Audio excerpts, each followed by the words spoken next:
अस्सलाम वालेकुम my friends, welcome back to my channel. आज मैं आपके साथ बहुत डिलीशियस रेशेदार बीफ शामी कबाब लेकर हाजिर हुई हूँ, जो कि आप इसके बर्गर सैंडविच बनाकर और बिरयानी के साथ भी खा सकते हैं।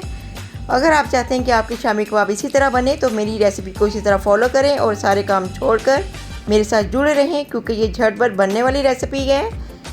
चलें रेसिपी की तैयारी करते हैं। बिस्मिल्लाहिर्रहमानिर्रहीम।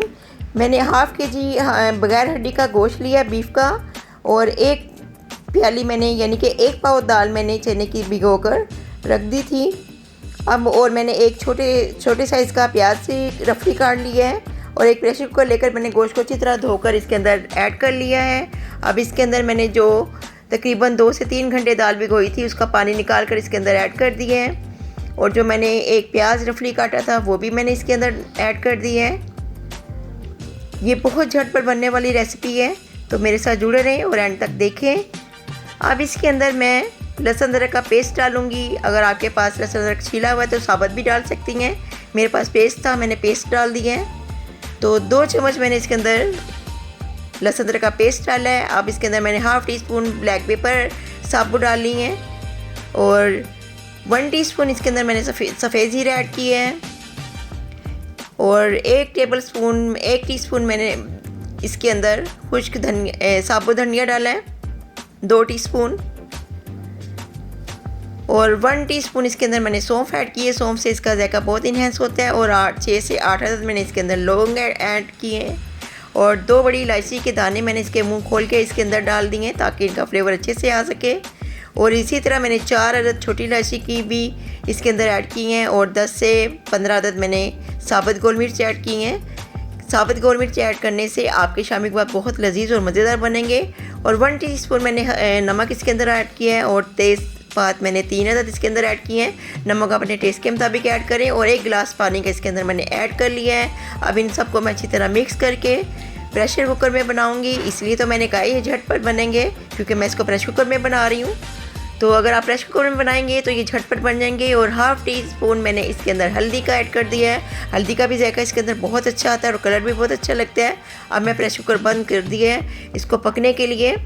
तकरीबन 10 से 15 मिनट में ये तैयार हो गया। आप देख सकते हैं कि हमारा गोश्त भी टेंडर हो गया, दाल भी।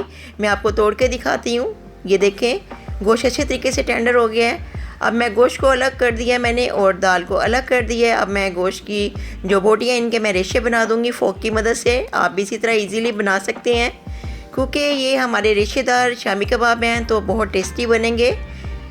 कीमे की बजाय अगर आप गोश्त से बनाएंगी तो आपके शामी कबाब बहुत टेस्टी और लाजवाब बनेंगे। अब मैंने सारी ही जो बोटियाँ इनके गोश्त है इनके मैंने रेशे बना लिए हैं, और अब दाल जो है हमारी और जितने भी मैंने इसके अंदर स्पाइसेस डाले थे सारे पक गए हुए हैं। इनको मैं चॉपर में डालकर पीस लूँगी। अगर आपके पास कुंडी डंडा है तो उसके अंदर भी पीस लें, वो ज़्यादा अच्छा है। मेरे पास चॉपर था, मैंने चॉपर में दाल को पीस लिया है। अब दाल को मैं एक बर्तन में या बॉल में निकाल लूँगी। तो आप देख सकते हैं दाल हमारी अच्छी तरीके से पीस गई है। और अब इसके अंदर जो मैंने बीफ गोश्त के जो मैंने रेशे बनाए थे बोटियों के, वो इसके अंदर ऐड कर लूँगी।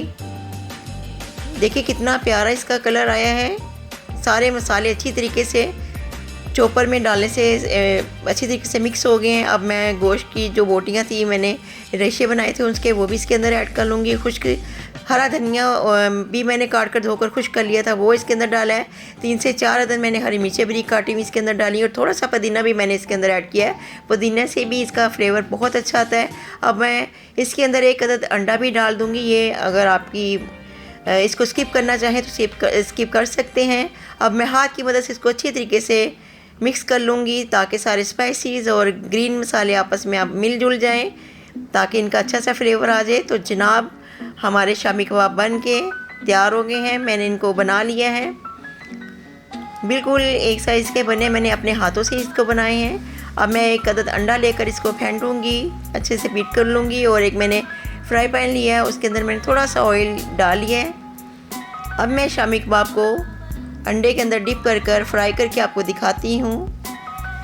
और जो मैंने इसके अंदर अंडा ऐड किया है, अगर आपके पास से अंडे ना कभी भी मौजूद हो, मेहमान आ जाएँ, तो आप इसको अंडे के बगैर भी फ्राई कर सकते हैं, लेकिन इस तरह भी आप फ्राई कर सकते हैं, इस तरह ज़्यादा लजीज बनेंगे। तो आप देख सकते हैं शामी कबाब हमारे फ्राई हो रहे हैं। आप इसके बर्गर बना के खाएं, सैंडविच में बनाकर खाएं। ये बेइंतहा मज़ेदार और लजीज आपका बर्गर भी बनेगा और सैंडविच भी बनेंगे। तो जनाब शामी कबाब हमारे फ्राई हो चुके हैं, अब मैं इसको डिश आउट करूँगी। तो मज़ेदार से रेशेदार बीफ कबाब हमारे तैयार हैं। आप इसकी लुक देख सकते हैं और स्मेल तो इसकी पूरे घर में फैली हुई है, बहुत मज़े की लग रही है। और इसकी लुक देख सकते हैं कितनी प्यारी आई है, जिस तरह ये देखने में प्यारे इसी तरह ये खाने में भी बहुत टेस्टी है। तो यकीनन आपको मेरी ये रेसिपी ज़रूर पसंद आई होगी। तो आप मेरी रेसिपी को इस तरह फॉलो करें और प्लीज़ मुझे सपोर्ट करें। और जो न्यू है मेरे चैनल को सब्सक्राइब करें, लाइक करें, शेयर करें। अब इसी के साथ मैं आपसे इजाज़त चाहूँगी। इंशाल्लाह ताला बहुत जल्द न्यू वीडियो के साथ, नई रेसिपी के साथ हाज़िर होंगी। अल्लाह हाफिज़। अस्सलाम वालेकुम व रहमतुल्लाहि व बरकातुहू।